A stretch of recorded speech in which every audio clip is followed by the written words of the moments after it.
Good afternoon, everyone, and welcome to the summer edition of the Faculty of Music's signature series, Thursdays at Noon. This special summer series is presented by the University of Toronto Alumni Relations Office and the Faculty of Music.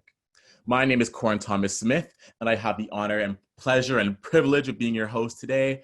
I am a two-time graduate of the Faculty of Music, and as a student, I've had the great fortune of both attending and performing in these free performances in the Walter Hall at the faculty every Thursday at noon throughout the academic year. We are so grateful for you for joining us this summer. I encourage you to keep an eye out at music.utoronto.ca and on our social media channels that's the @ U of T Music for any further updates about performances this fall, like our free Thursday at Noon series. This series takes place over 5 weeks, this being the second one. I hope to see you guys again. A couple of general housekeeping items. We recommend headphones for the most optimal listening experience, but it's fine if you don't have them. And you have the chance to talk to distinguished artists today, and we can give all these questions that you have personally in our Q&A chat box, which will be given to me to ask our artists. Today, I have the pleasure of introducing Tariq Harb. Tariq is a classical guitarist who has been praised for his flawless technique and truly beautiful interpretation, and has won awards such as the first prize at the Barrios World Wide Web Competition, the first prize in the Montreal International Classical Guitar Competition, and the Governor of Tokyo Prize in the Tokyo International Classical Guitar Competition. Tariq has a truly international career with concert appearances on every continent and appearances in the Cairo Opera House and Carnegie Hall. With 5 solo albums to date, Tariq holds a doctorate from the University of Toronto and is now a faculty member of the Concordia University's Faculty of Music. So please join me in welcoming Tariq Harb. Thank you so much, Korin. Appreciate it. Thank you for being here. It's going to be so nice to really delve into a world that I don't have a lot of personal experience with, which is the classical guitar. And it's going to be so nice to hear about the way that works, especially as someone with your experience and someone who now also teaches people the guitar. Yes, thank you. It's my pleasure. Nice. So how are you doing today? Very good. Very nice. It's pretty hot here in Montreal, but it's nice. Yeah. Oh, you're in Montreal. Nice. So jealous of the rich culture and the city of Montreal. I never really had a chance to go. You should totally visit. I mean, it's such an artistic city. You'll fall in love with it instantly. Just make sure you come in the spring or summer. Don't come in the winter. Not in the winter. Unless you like winter. Everyone I know has been there for the ice festival. That like all the sculptures it seems cool. But I know it's going to be cold, and I can't handle that. That's for sure. It's frigid, to say the least. Yeah, but it's quite refreshing too. I mean, if you like winter, if you like winter sports, it's the best place to be in, actually. So I'll stay very far away from that. I don't like any sports. I don't like any winters. Is there anything you want to say about the guitar at all before we begin, and like what a guitar is and what guitar music is before we start? Well, it's just, I mean, for the attendees and for those who know a bit about the guitar, if you can categorize it kind of like in 3 main categories: the electric guitar, the acoustic guitar, and the classical guitar. We're mostly discussing the classical guitar, which has like nylon strings, which were gut strings in the past. Thankfully, they are nylon strings nowadays. And we play with our fingers. So there's the nails, and there's no plectrum, and there's no any hooking up to an amp or anything like that. There's no there are no pickups that pick up the sound. So it's all from that resonating box that you'll be seeing in those videos, in the video performances. And it's just exciting to mold the sound and to shape the sound the way we try to do. It's sort of like a singer. We try to really emulate the human voice on the instrument. It's of course not that easy, but we try, as we say, we try to kind of sing through the instrument, And maybe for singers, sorry. Oh, I'm a singer, and I know you are. That's right. Oh, how could you tell? But speaking of singing, when I think of singing, I think of serenading another individual, and I think of serenading, I think of the next piece, Serenata Española. It's exactly that. It's exactly that. So I'm very excited to be able to introduce them. So our first piece we'll be hearing today is by Malats, Serenata Española, arranged by Tárrega, performed by our distinguished artist, Tariq Harb. So please enjoy. Thank you.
That was just wonderful. Thank you. Love that piece. So yeah, it's so I don't know, it's just so rich of some, like the sound itself that the guitar can produce is it such a I don't know, it's very much like singing as you described.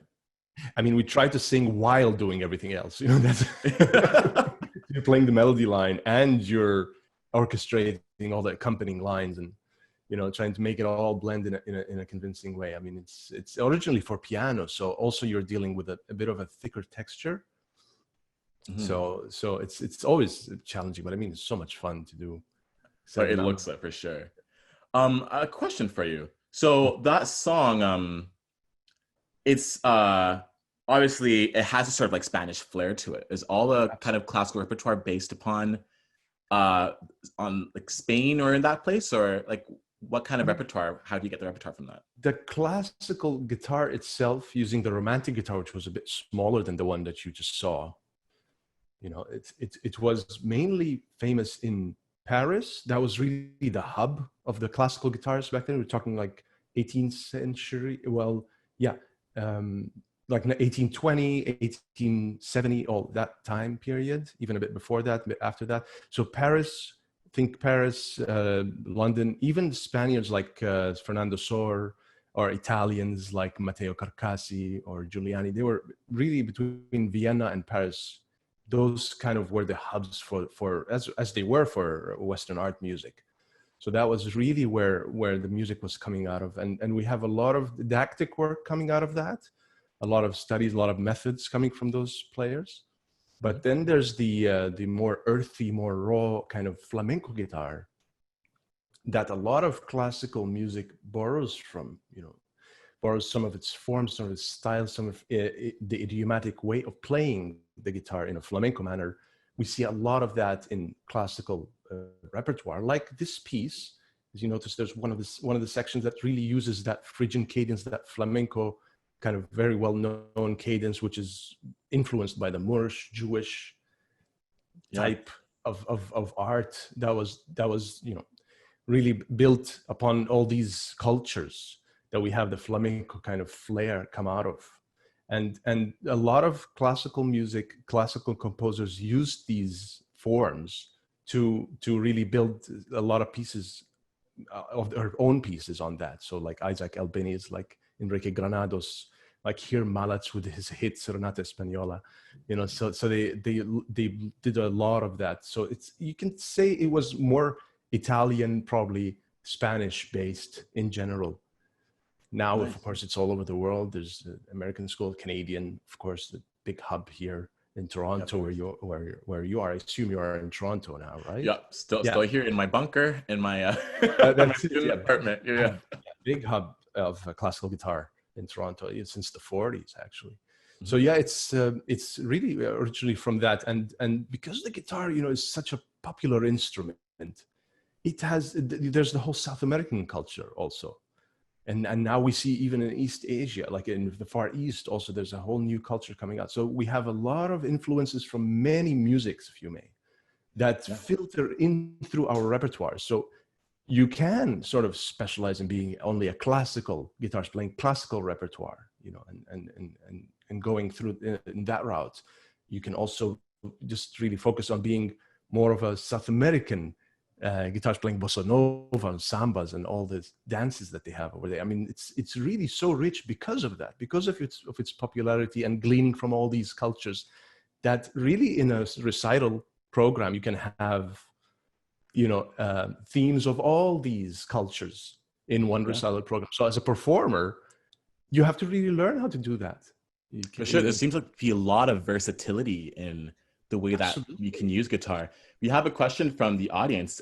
We know that you are primarily a classical guitarist, but do you ever dabble in electric guitar or any other sort of popular music in that kind of way? Of course. Yeah, of course. I mean, see, that's the thing that also helps. For example, in classical guitar playing, sometimes we see, for example, some bending of the strings and some sliding, and that's all borrowed from the electric guitar kind of technique. So in order to do that well on the classical, I believe one should dabble a bit with the electric and see how it actually should feel, and then bring that to the classical guitar. So that's what I try to do. So for example, all these bending and all these solos that you see on electric guitar, I try to play those so that when I encounter anything close to that on the electric, I know how to bring that vibe, that energy to the classical. Exactly. Guitar. I think sometimes a misconception is that classical technique may be an ultimate technique. And but in a lot of the time, like it can borrow from other things and we influence each other.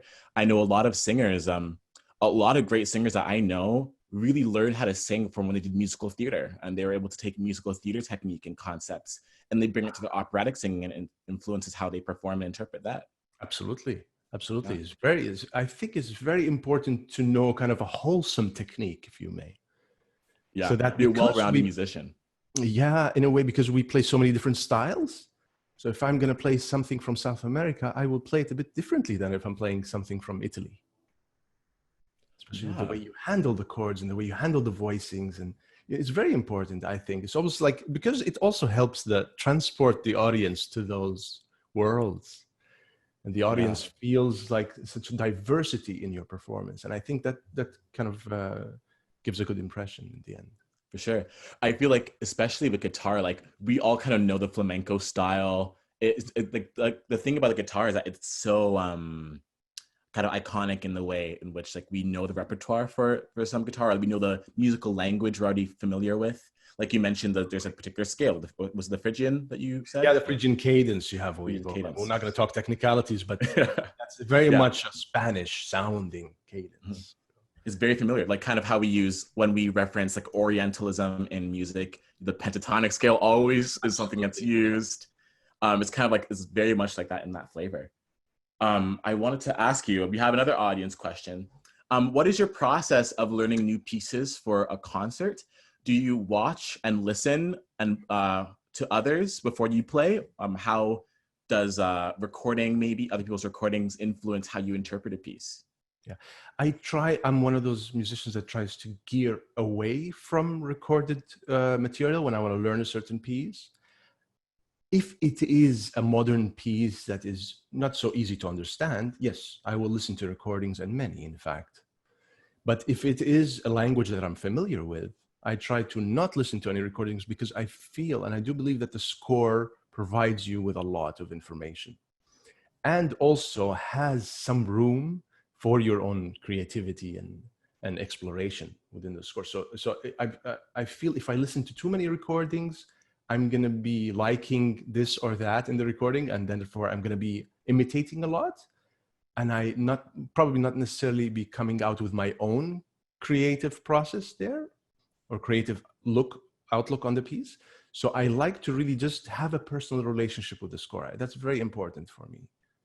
Very important to have like a personal say, about the music. So let's say if I want to teach it as well, I have a kind of a personal experience with the piece itself.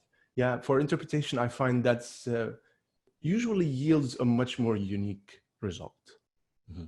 Well, if I could relate to that at all, oh my gosh. Throughout my undergrad and my master's, it's like whenever you listen to a recording, like I was always told never to do it. Always try to get your hands on it first, because especially for singing at least, like if you hear someone do it, you will sing in the exact same way with the exact same technique, and you will never let it go. And that's it. The amount of importance, I think, that having your own kind of personal stamp on the music you perform, especially I think in the classical genre where anyone could get access to this music. You're not creating the music per se by itself. You really have to have your own experience with the piece and be able to have your own meaning attached to it. Otherwise, you're just re-performing. I mean, for guitar, I would say we should also mention that that is mostly for already developed players that have like the instrument part an extension of their body, if you may. Yeah. For beginners or intermediates, it's important to listen to masters play a piece. It's important to understand how phrasing could happen nowadays, how we do things nowadays. So I think if the less experienced the musician is, or in their beginning stages, I think it's important to listen to recordings. Absolutely. Like, yes, you can do it on your own, but you also will learn a lot from just a simple observing a recital. Not even a recording, just observing recital and, just taking it all in sort of. And so then I believe once you kind of develop in a certain way, you have certain things that you would like to do or certain ideas that you like to explore yourself. So then you can start not really looking at the score and doing it on your own. But in the beginning stages, I feel recordings, they are important. You have to kind of know what's going on around, how people are handling this music nowadays. I think that's important too, because, things change with time. The way they were playing Bach in the 60s is very different from the way they play Bach today, for example. Oh, well, speaking of Bach, I kind of want to talk a little bit about it, because a lot of the work that you've done in your doctorate was surrounded around Bach and the arrangement of Bach. You want to describe that at all? Yes, absolutely. I mean, Bach's music for me seems to fit on any instrument, on anything. It's not instrument specific. So therefore, when you see how Bach did his own way of arranging, he did add these lines and add these harmonies and everything. So if he starts with a violin piece, he would go to a lute, for example, to a larger kind of polyphonic instrument. And then from a lute, he would go to a orchestra or a choir. He does a cantata, He never kind of does the opposite. I've never seen him do like a cantata first and then take it down to a violin, for example. So in my doctoral work, I learned from Bach's own method of arranging, and seeing how he handled his own music. I based that while arranging one of the partitas for violin. I did it for guitar, and then I tried to apply the same principles arranging a cello suite by Benjamin Britten for guitar. So those were the two big pieces that I worked on during my doctorate. Nice. Of course, developing the whole method for that, the method of arranging for that. So, but it was great fun. Well, speaking of, like, the next piece that we're going to be listening to is an arrangement of Bach. So it's going to be really nice to hear as to how that can be transformed, bettered, and what the differences are in the kind of timbral experience that we have, especially with Bach. Yeah, I wouldn't say better. This is just different. It's just it's just a way for me to play that music on the instrument that I love playing. It's in the end, it's as simple as that for me. It's taking these themes like we see in the third piece. I don't want to jump the gun, but same idea.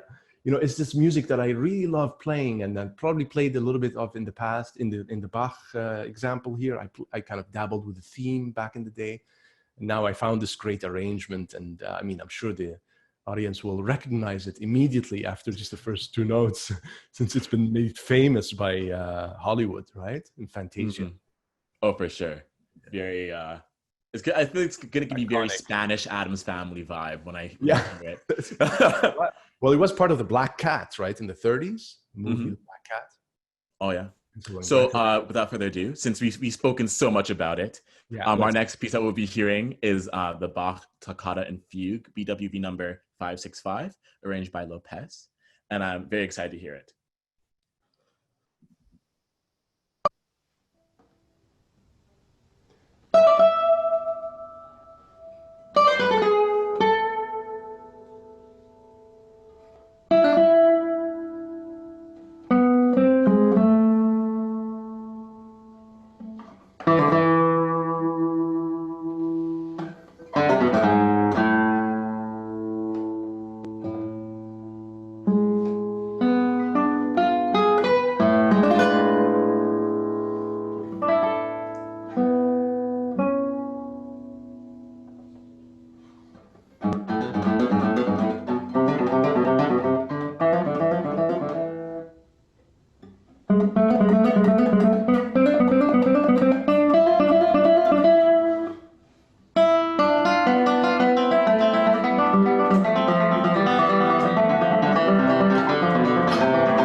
That was amazing.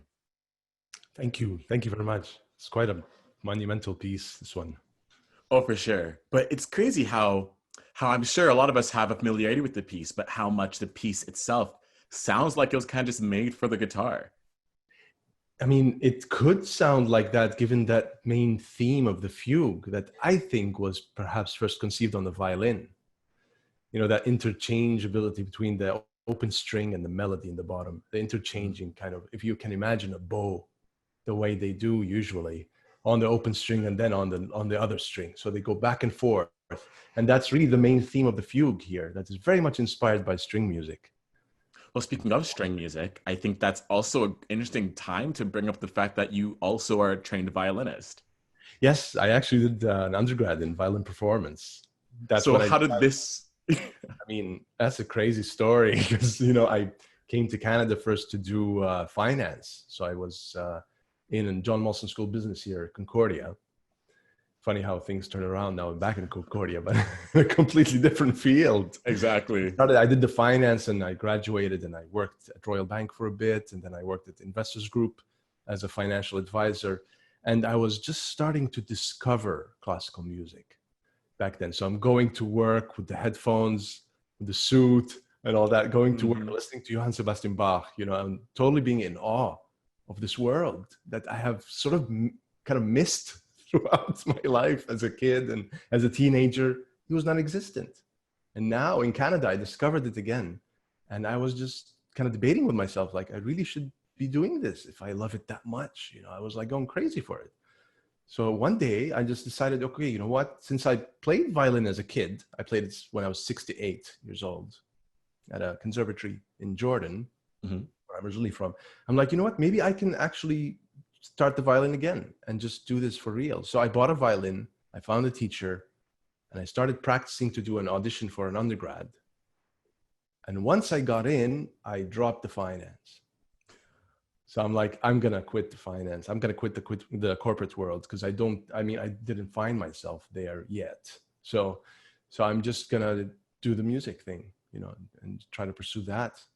So I went into music. I remember I took several kind of graveyard shifts at the local dépanneur, you know, to be able to support myself. You know, and that was kind of a whole shift in perspective on not just on what I do or what I love to do, but on life in general. Really, for me, it kind of changed my whole view on how to be.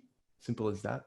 Exactly. But you know, that doesn't explain the transition to you as a violin undergraduate student to you now as a touring soloist guitar player. Thank you. Well, the thing is, when I was in Concordia, the nice thing about Concordia is that we had the opportunity to do many things. So we could be in a jazz combo, we could be in orchestra, we could do choir, we could also do composition, study history, maybe learn about Nijinsky ballets. You know, like it was really that open for everybody to explore everything and then kind of find what you really love to do. And in my composition class, I remember my teacher was Roddy Elias, and he would bring his kind of concert guitar to show us some counterpoint.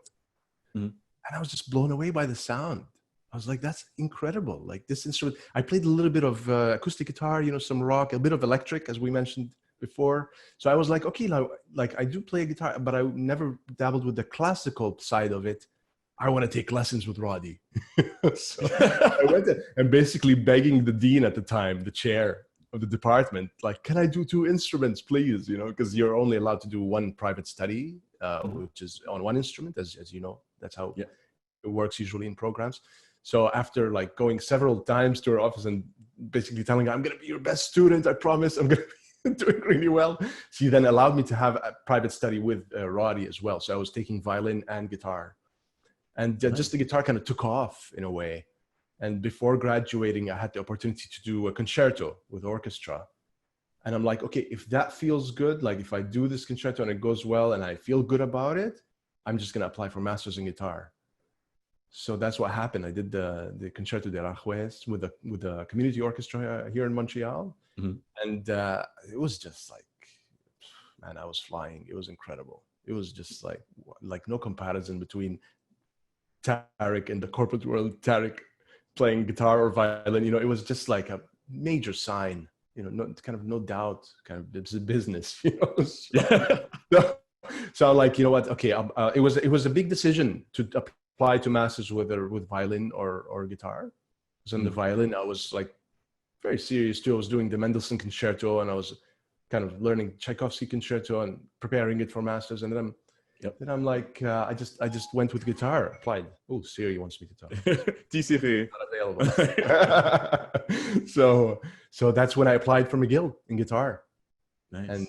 And that's just how things changed slowly. I started preparing to do concerts with the guitar. I started doing competitions, and I remember I went to Italy, and that's when I met Dr. Jeffrey McFadden, actually, at a festival, Mediterraneo, in Italy, in Cervo. Jeffrey McFadden being a professor at the University of Toronto, where you later do your doctorate. Yeah, exactly. So Jeff told me, we have a program in Toronto and you're welcome to apply and all that. So that's why I ended up moving to Toronto in the end, studying with Jeff and being in Toronto. That's amazing. Being in the hub of Canada, being in Toronto, I've learned so much. Wow. For sure. Absolutely. Well, maybe you could talk about that, the hub part later. I want to bring this up because you were talking about musicians finding your calling. It's so interesting how you found classical music later in life, when so much of us in conservatories are like raised from really, really young to find music as the path that you want to follow. But we had an audience question. Speaking of calling, I'd like to pose to you, what makes a guitar call to you? What do you look for when you have a guitar? Like when you're picking a guitar, what's your dream classical guitar that you'd go for? For me, the first E string, speaking of singing, has to sing. The first thin string, that what they call the chanterelle, the singer, has to really have that quality. If it's boomy in the bass and it's great in the middle, but it kind of lacks at the top, I'm not so interested. Maybe because I'm a violinist also. I'm looking to that soprano sound, maybe. I know many guitarists that I've tried the guitars and everything, fantastic, but that E string is not what I like it to be. So I think that's one of the most important aspects, aside from playability and of course fitting my body and all that you feel right away, because 5 minutes playing the instrument, you feel it right away. But also the instrument, the classical guitar, as in any instrument, is a bit malleable to the performer. So if it starts responding to the way I like it to respond, and I see that for example in a week or so, then I know that the instrument has great potential. So I guess oh yeah, no, for sure. That's very interesting to see, like, because with instruments, it's so like everything's physically malleable. Like I can't relate. I was born with this vocal box. I was born with these chords. This is the most malleable, right? Well, technically, yeah, but I can't. There's nothing that can change this. I was just born with the sound I have. But yeah, you can physically feel this entity outside of yourself and control it in a sort of way and tame a beast. It's a very kind of beautiful thing to remark upon. You kind of want it to become part of you in a way, like a third arm or something. It kind of, if it still feels like an outside object, there's still some work to do. It has to feel like really like just there, kind of part of you, not really as a foreign object. And I think that's we can get into the teaching of that maybe later if we have time. But I have another really quick question, because I have some other things I want to bring up that I think are very interesting. But an audience member also asks, because we saw you in the video, you tune your guitar slightly through some of the passages. Yeah. How does tuning affect your performance, and do small variations make a very big difference? Yes, absolutely. I mean, the instrument itself, let's say you're backstage, you go on stage, the lights, they're going to change the tuning. The strings, they're so sensitive, those nylon strings, not as sensitive, they're more sensitive than a violin or cello. I know it from experience. You tune backstage your violin, you go on, the whole orchestra tunes together. But then on after, not much is going to change. If anything, they will reproduce that A on the oboe and do it again. But you see that rarely. Mm-hmm. For guitar, we tune before every piece. Just the heat of the lights, the body heat, everything. Especially if your strings are new, they're going to start moving. Either mostly up because with the heat. So it just changes. So as you're performing, sometimes you feel like, okay, I can fix that at this moment, and you just go for it. Hoping not to interrupt the music, but it happens more as an instinct now, more than anything that I kind of prepare or plan for. If I hear some out of tune, I kind of trigger it, and I know kind of where to do it, I'll try to do it when I have the time. That's so interesting because like the amount of cognitive activity that's happening at the same time. You're playing, there's a physicality to it, and also you're listening, and you're listening to a particular string and the note, and the coordination lines up so that you're able to, within a split second, reach up, tune it like just a little bit right back in tune. The amount of instinctual sort of necessity that it requires, it's amazing. It's not the end of the world if we don't adjust it right away, but for me, I play better when the instrument is in tune. Of course, it kind of bugs me if it starts going out of tune, or if I start playing out of tune. It's kind of bugging me throughout the whole performance. So I have to do something about it. So yeah, it's important, and it's a choice. The tuning itself on the guitar. I mean, a lot of students kind of sometimes maybe find it a bit stressful, go on stage, and you have to kind of start tuning. You want to do it in a small amount of time, and you don't want to take too much time with that for tuning. So, but I think it's a choice. I mean, you can just sit down and just be present with the instrument and make sure it's in tune, and it should be well for the rest of the thing. Yeah, I want to get into one of the most interesting things I've heard about you, because you are from Jordan. Yes. Right? And there's this anecdote of you playing in Jordan. I think you know the one I'm referring to, right? I think we were talking about that day. That was when I went to Palestine, like to perform in Ramallah in the West Bank.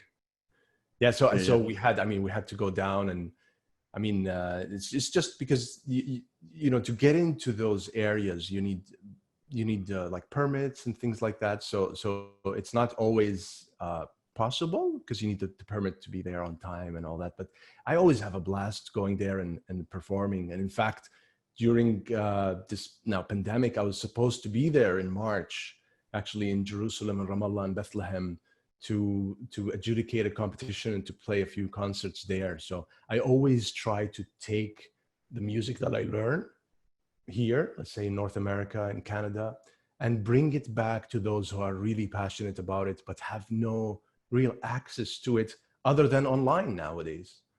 So they don't have any teachers there that have concertized or have taught extensively. So I try my best to really share it with the people that I know appreciate it and would love to just advance the art in general. So I try to always kind of try to take it there. Even in Jordan too, I do a lot of concerts. I try to go twice a year, and I try to do concerts there whenever I can. Nice, for sure. So maybe we should talk about our next piece. So you were a violinist. Yes. I mean, still practicing. It's still more like a hobby at this point. Yeah. But I always play. I mean, probably, let's say, like 3 times a week. Oh, okay. Oh, that's more often I sing. So that's really good. But so the next piece is actually an arrangement that you did done yourself of a cadenza from a Beethoven Violin Concerto, Opus 61. Yes. No, that cadenza is very well known. And it was the go-to cadenza, so to speak, for performers playing the Beethoven concerto, all the way back from the 40s, 50s, 60s. And Kreisler wrote cadenzas for all 3 movements. And this particular cadenza I found it so beautiful when I played it on the violin. Yeah, it was so technical, challenging. I love these challenges too. And I'm like, you know what? Maybe I can do this on the guitar. Maybe I can bring it on the guitar. And in order for it to work, a cadenza is does not really close the movement. So there's an orchestral bit in the end, kind of a coda, that closes the first movement of this concerto. So I arranged sort of some of the orchestral lines, and I put them together with a solo violin line in order to close off the cadenza that we'll be watching now, so that I can perform it as a legitimate piece in concert. And I think it came out very well. I love playing it. It's so exciting. And the themes, Beethoven is in his simplicity. He almost brings everything in perspective, puts everything in front of you, that kind of everything makes sense all of a sudden, just with that simple thing that we'll hear towards the end of the performance.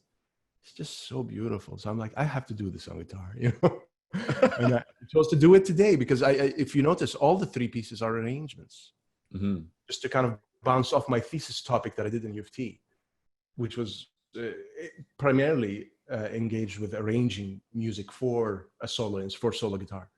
So that's why you see the Serenata Española originally for piano, the Toccata and Fugue originally for organ, and now this one originally for violin. Yeah. Well, I'm so excited to be able to hear it. So I'll pleasure to introduce the next piece, the Cadenza from Violin Concerto Opus 61 by Beethoven, popularized by Kreisler, arranged by Tariq Harb.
That was so cool. Such an exciting piece. I mean, the whole kind of too many notes, craziness, and then the simplicity in the end. Oh my God, it just always gives me that goosebumps. Yeah, it's the virtuosity that the guitar and the malleability of the guitar can take on so many forms. It's been so nice to have such a survey of kind of all the possibilities that you can really do when you have an imaginative spirit with the guitar. That's the thing with the repertoire too. Many believe that it's kind of a limited repertoire for guitar, but just because the fact that we can be very flexible with the arranging and bringing many pieces to the repertoire, it's actually unlimited. It's actually unlimited if you think about it. You just have to find a way to do it. Yeah. To tailor it. Not to mention 7-string guitar, 8-string guitar, 10-string guitar. I mean, really, truly endless. Yeah. Absolutely. So we were talking about how you play play violin around 3 times a week, and you've done a lot of arranging in your DMA. What are you doing these days in these days of isolation and quarantine and COVID? Like, what's your musical agenda? How are you staying artistically engaged? I try to nowadays more than ever learn from my students. I have a lot of students online. And it's always now it's so challenging to kind of do both, teach and learn online, And I try to really kind of really take that to the next level in a way, because there's not much to do, Yeah. I'm doing our own projects at home, but teaching online really has been the thing that kind of took off. And I'm doing some performances here or there, or some master classes on Zoom. And I'm really trying to arrange for 2021. Hopefully my concerts in November here in Montreal will be okay. So far, they haven't been canceled. So I'm hoping those, depending how the situation is, I'm hoping to be able to go on stage finally towards end of October and November. But so far, we can't really do that now. And, just the way it is. Yeah, I'm crossing my fingers for you as well. I have a couple of gigs later on the year, and I'm holding on to them in the hope of them for dear life, and I'm very much hoping that it'll be possible for us to be able to get out there. It really depends how we all behave, Like, the difference in music making in isolation is just it's just so weird. Like, I feel like I'm making music, and then I miss the audience, I miss the energy and the collaboration that happens between audience and soloist. It's that kind of absolutely. Like, I'm happy you're here. It's kind of like you're the audience now. I know the attendees are too, but you're the one. It's a very different medium for performance. Completely different. I would say nowhere close to the real thing, to be honest. So I really can't wait to go on stage and really just perform and be part of, have that kind of energy flow between the audience and the performer. A lot of us are doing in our isolation, we're doing a lot of recordings. You yourself have done many recordings, and I believe I mentioned that you have 5 albums to date. Yes. of guitar music. Is there anything you want to talk about? Any project you think that we should all listen to as soon as you exit the Zoom call? Actually, I mean, for those who are interested in learning a guitar, if there's any, or people who have children who would like to learn kind of how to play certain pieces, or I've wanted to release a DVD of educational material. That was before COVID times. And because of that, I couldn't actually do a physical copy. So I did it as a digital copy, and it's available on the website. There's Matteo Carcassi wrote a wonderful work, Opus 60, comprising of 25 studies for the guitar. And I'm recording them. It was all ready to print, to make a digital DVD, but then I just decided to make it a kind of an educational series on my website. It's all found on my website, tariqharb.com. For my albums, they're all on iTunes or Spotify or Deezer or whichever streaming service you like. They're all available there. I mean, so I mean, it's all, I'm trying to shift everything online and more on my platform, so to speak, and I kind of use my website for that. And we will be posting. Oh, yes. Sorry to interrupt. I'm saying it's very challenging just because the storage amount that you need and all that. It's kind of a whole new experience for me, and I'm learning a lot about it. Yeah. So it's. I feel like so many musicians are learning about the digital world, like the classical musicians, and you have so many songwriters and singer-songwriters who are like, yeah, we've been doing that for years. Get on the boat. But yeah, now it's this whole new frontier for us, and it's unlocking so many possibilities. For those who haven't noticed, we posted a Spotify link to Tariq's Spotify account where you can hear more of his music. And I think after today, you've given us so much reason to listen to more guitar repertoire. It's amazing the possibilities that are out there and how you transform the instrument and how you transform the genre. It's been such a pleasure to talk to you. Thank you so much. It's such an honor for me. And I would like to thank Dr. Jeffrey McFadden, my former teacher, for inviting me to do this. I mean, I really appreciate it. I always like to have activities with U of T and the Alumni Association. So it's really a pleasure. Thank you, Korin, for doing this as well. Thank you so much. One last question. What's your favorite summer activity before we close off? Swimming. Oh my swimming. God, I can't wait to go to a lake and a chalet and just swim all day. I love it. Well, I hope you have a swimmingly good summer. Yeah, so I'd like to, so thank you again for joining us today. To a reminder that we have 3 more weeks after this. If you'd like to hear some musicians talk about their experience of being musicians, next week we'll be joining, you can join us with Leslie Newman in discussions about repertoire for the flute. But thank you again. Round of applause to Tariq for joining me today. And I hope you guys have an amazing summer. Thank you so much.